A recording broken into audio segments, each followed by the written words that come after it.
নমস্কার বন্ধুরা, deep study চ্যানেলের পক্ষ থেকে আপনাদের সকলকে জানাই স্বাগতম।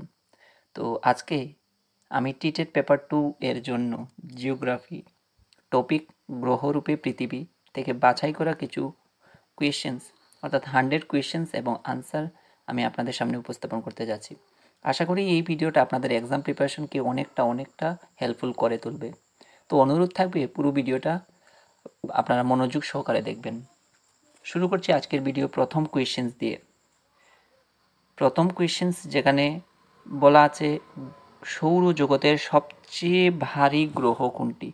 তো মনে রাখবেন সৌরজগতের সবচেয়ে ভারী গ্রহ হলো বৃহস্পতি। বৃহস্পতি গ্রহ কিন্তু সবচেয়ে ভারী গ্রহ এবং এর ওজনও কিন্তু অনেকটা বেশি। তারপর 2 নম্বর কোয়েশ্চেন্স যেখানে বলা আছে অভ্যন্তরীণ গ্রহগুলি কি দ্বারা গঠিত? মনে রাখবেন আমরা জানি যে অভ্যন্তরীণ গ্রহ রয়েছে 4টা, বুধ, শুক্র, পৃথিবী এবং মঙ্গল। তো অভ্যন্তরীণ গ্রহগুলো কি দ্বারা গঠিত? তো মনে রাখবেন অভ্যন্তরীণ গ্রহগুলো পাথর দ্বারা গঠিত। পাথর দ্বারা কিন্তু অভ্যন্তরীণ গ্রহগুলো গঠিত রয়েছে। তারপর আমরা নজর দেব 3 নম্বর কোয়েশ্চেন্সের দিকে যেখানে বলা আছে জ্যোতির্বিজ্ঞানীরা সূর্যের উজ্জ্বলতা পরিমাপ করতে কোন সিস্টেমের ব্যবহার করেন? খুব ইম্পর্টেন্ট কোয়েশ্চেন এবং টিটেট পেপার 2 এর জন্য অনেকটা ইম্পর্টেন্ট এবং আপকামিং 2024 টিটেট পেপার 2 এর জন্যও কিন্তু অনেকটা ইম্পর্টেন্ট কোয়েশ্চেন। জ্যোতির্বিজ্ঞানীরা সূর্যের উজ্জ্বলতা পরিমাপ করতে কোন সিস্টেমের ব্যবহার করেন? তো সেটার সঠিক আনসার সেটা হবে ম্যাগনিটিউড সিস্টেমের ব্যবহার কিন্তু করেছিলেন। তারপর 4 নম্বর কোয়েশ্চেন যেখানে বলা আছে সূর্যের উজ্জ্বলতার মাত্রা কত? সূর্যের উজ্জ্বলতার মাত্রা কত? মনে রাখবেন সূর্যের উজ্জ্বলতার মাত্রা রয়েছে প্রায় -26.7। -26.7 হলো সূর্যের উজ্জ্বলতার মাত্রা। আমি আপনাদের কথা চিন্তা করে কিংবা আপকামিং 2024 টিটেট পেপার 2 এর কথা চিন্তা করে এবং কম্পিটিশন এত বেশি বেড়েছে সেই কারণে আমি কিছু ইউনিক কোয়েশ্চেন্স আপনাদের সামনে তুলে ধরার চেষ্টা করছি। যে প্রশ্নগুলো বা কোয়েশ্চেনগুলো এক্সামে আসার অনেকটা পসিবিলিটি রয়েছে। তো আপনারা চাইলে সেগুলো কিন্তু হ্যান্ড নোট ক্রিয়েট করে নিতে পারেন। তারপর 5 নম্বর কোয়েশ্চেন্স যেখানে বলা আছে কত মাত্রার চেয়ে ক্ষীণ কোনো কিছু দিনের আকাশের উজ্জ্বলতায় দেখা যায় না? তো মনে রাখবেন কত মাত্রার চেয়ে ক্ষীণ কোনো কিছু দিনের আকাশের উজ্জ্বলতায় দেখা যায় না? সেটা হলো -4 মাত্রার চেয়ে ক্ষীণ কোনো কিছু কিন্তু দিনের আকাশের উজ্জ্বলতায় আমরা দেখতে পাই না। তারপর আমরা নজর দেব 6 নম্বর কোয়েশ্চেন্সের দিকে যেখানে বলা আছে আনুমানিক 83 দিনে মঙ্গল গ্রহ তার অক্ষে একটি ঘূর্ণন সম্পন্ন করে। আনুমানিক 83 দিনে মঙ্গল গ্রহ তার অক্ষে একটি ঘূর্ণন সম্পন্ন করে। সরি, কোয়েশ্চেনটা এখানে একটু মিস্টেক হয়েছে। আনুমানিক এখানে হবে কত দিনে মঙ্গল গ্রহ, আপনারা একটু কারেকশন করে নেবেন, এটা 83 হবে না এখানে। আনুমানিক কত দিনে মঙ্গল গ্রহ তার অক্ষে একটি ঘূর্ণন সম্পন্ন করে। তো এটা সঠিক যে আনসারটা সেটা হবে কিন্তু একদিনে কিন্তু মঙ্গল গ্রহ তার অক্ষে একটি ঘূর্ণন সম্পন্ন করে। তারপর 7 নম্বর কোয়েশ্চেন যেখানে বলা আছে মঙ্গল গ্রহের উপগ্রহের সংখ্যা কয়টি? তো মনে রাখবেন মঙ্গল গ্রহের উপগ্রহের সংখ্যা কিন্তু হলো 2টি এবং আমরা জানি যে সৌরজগতে একটা কোয়েশ্চেন আমি আপনাদের এখানে বলে দিই যে সৌরজগতের মোট উপগ্রহের সংখ্যা যদি আসে তাহলে মনে রাখবেন সেটা হলো 181টি। 181টি হলো মোট সৌরজগতের উপগ্রহের সংখ্যা।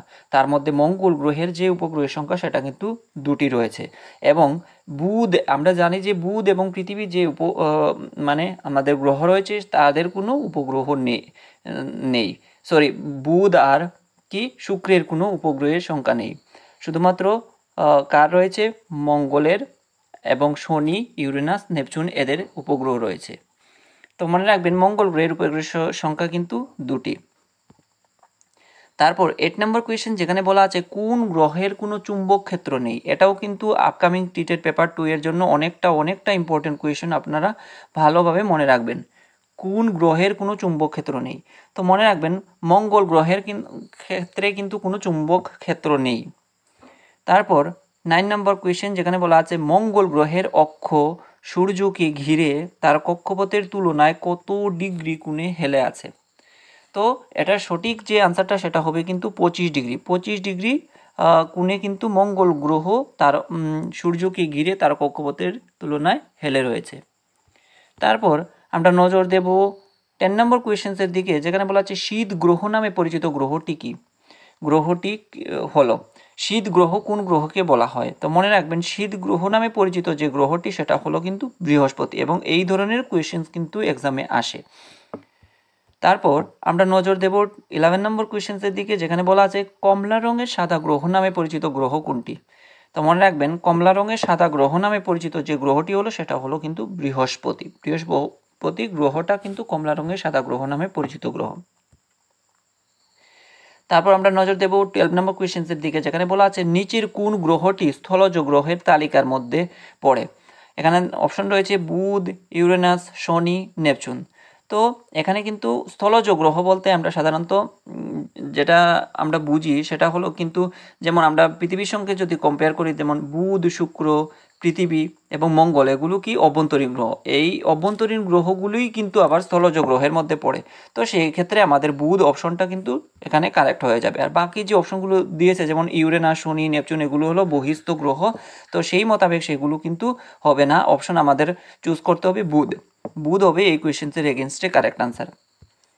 তারপর 13 নম্বর কোয়েশ্চেন, যেখানে বলা আছে নিচের কোন গ্রহটি জুবিয়ান গ্রহের অন্তর্ভুক্ত? অর্থাৎ এখানে দেখুন, জুবিয়ান বলতে আমরা সাধারণত সেই গ্রহকে বুঝি যেগুলো বহিস্থ গ্রহ রয়েছে। এখানে কিন্তু এক্সামে আসতে পারে যে জুবিয়ান শব্দের সমার্থক শব্দ কি বা জুবিয়ান শব্দের অর্থ কি, সেটা যদি আসে তা মনে রাখবেন যে এটা হলো কিন্তু বহিস্থ গ্রহ, কিংবা আপনাদের কাছে বাইরের যে গ্রহগুলো রয়েছে সেগুলো কিন্তু জানতে চাইছে। তো সেক্ষেত্রে আমাদের যে অপশনটা হবে জুবিয়ান গ্রহ। বুধ, শুক্র, পৃথিবী তো হবেই না, সেটা সঠিক আনসার যেটা হবে সেটা হবে কিন্তু শনি। তারপর 14 নম্বর কোয়েশ্চেন, যেখানে বলা আছে গ্রহাণুবলয়ের একমাত্র ব্রাহ্মণ গ্রহ কোনটি? খুব ইম্পর্টেন্ট কোয়েশ্চেন। গ্রহাণুবলয়ের একমাত্র বামন গ্রহ কোনটি? সেটা হলো কিন্তু সেরেস। সেরেস হলো একমাত্র বামন গ্রহ গ্রহাণুবলয়ের। তারপর 15 নম্বর কোয়েশ্চেন, যেখানে বলা আছে সৌরজগতের ক্ষুদ্র ক্ষুদ্র পিণ্ডকে কি বলা হয়? সৌরজগতের মধ্যে রয়েছে অনেকটা কি রয়েছে, গ্রহ রয়েছে। সৌরজগতের ক্ষুদ্র ক্ষুদ্র পিণ্ডকে আবার সৌরজগতের ক্ষুদ্র ক্ষুদ্র যে পিণ্ড রয়েছে সেগুলোকে আবার কি বলা হয়? মনে রাখবেন আমরা জানি যে গ্রহ রয়েছে, উপগ্রহ রয়েছে, এরকম ধূমকেতু রয়েছে, অনেকগুলো জিনিস রয়েছে, কিন্তু তার পাশাপাশি সৌরজগতের চারপাশে কি দেখতে পাওয়া যায়? ক্ষুদ্র ক্ষুদ্র পিণ্ডকে দেখতে পাওয়া যায়। ওই পিণ্ডগুলোকে কিন্তু কি বলা হয়? ওই পিণ্ডগুলোর একটা নাম রয়েছে, ওই পিণ্ডগুলোকে বলা হয় কিন্তু গ্রহাণু। তারপর আমরা নজর দেব 16 নম্বর কোয়েশ্চেন্সের দিকে, যেখানে বলা আছে সালফিউরিক অ্যাসিড এর ঘন সাদা ও হলুদাভ মেঘ দ্বারা গঠিত গ্রহটির নাম কি? তো আমরা দেখেছি যখন আমরা পড়েছিলাম সালফিউরিক অ্যাসিডের ঘন সাদা হলুদাভ মেঘ দ্বারা গঠিত গ্রহটি, অনেক বইয়েই কিন্তু এখানে দেওয়া থাকে যে শুক্র গ্রহটি কিন্তু সালফিউরিক অ্যাসিডের মেঘে পুরোপুরি ঢাকা, এবং এর মধ্যে হলুদাভ মেঘ দ্বারা গ্রহটি সম্পূর্ণ আচ্ছাদিত। তো এই কোয়েশ্চেন্সের এগেনস্ট এই কারেক্ট আনসার যেটা হবে সেটা হবে শুক্র। তারপর আমরা নজর দেব 17 নম্বর কোয়েশ্চেন্সের দিকে, যেখানে বলা আছে গ্রহাণুগুলি কোন পথে সূর্যের চারিদিকে ঘুরে? তো মনে রাখবেন গ্রহাণুগুলি সেগুলো কিন্তু উপবৃত্তাকার কক্ষপথে সূর্যের চারপাশে ঘুরে।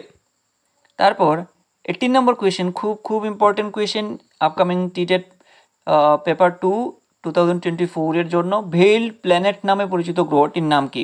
অনেকবার কিন্তু অনেক এক্সামে এই কোয়েশ্চেনটা এসেছিল, ভেইল্ড প্ল্যানেট নামে পরিচিত গ্রহ কোনটি? তো মনে রাখবেন ভেইল্ড প্ল্যানেট নামে পরিচিত গ্রহ যেটা রয়েছে সেটার নাম হলো শুক্র। শুক্র কিন্তু ভেইল্ড প্ল্যানেট নামে পরিচিত গ্রহ। তারপর 19 নম্বর কোয়েশ্চেন, যেখানে বলা আছে নিচের কোন গ্রহটি গ্যাসীয় গ্রহ নামে পরিচিত? এটাও কিন্তু অনেকটা ইম্পর্টেন্ট কোয়েশ্চেন, মনে রাখবেন আপনারা ভালো করে। নিচের কোন গ্রহটি গ্যাসীয় গ্রহ নামে পরিচিত? এখানে রয়েছে কিন্তু বুধ, প্লুটো, শনি, পৃথিবী।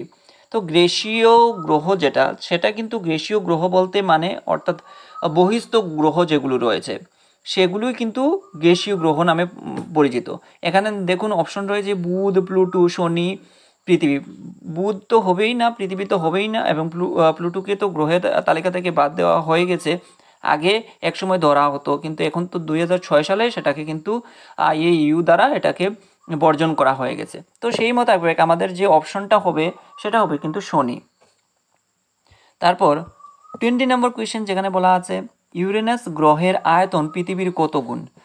ইউরেনাস গ্রহের আয়তন পৃথিবীর কত গুণ? তো এটা সঠিক যে আনসার সেটা হবে 4 গুণ। ইউরেনাস গ্রহের আয়তন পৃথিবীর 4 গুণ আয়তনের সমান। তো এই ছিল আজকের জিওগ্রাফির টপিক, গ্রহরূপে পৃথিবী থেকে 20 কোয়েশ্চেন। আমি পরবর্তী ভিডিওতে আরও 20 কোয়েশ্চেন নিয়ে আসার চেষ্টা করব এবং এভাবে করে আমি 100 কোয়েশ্চেন একটা টপিক থেকে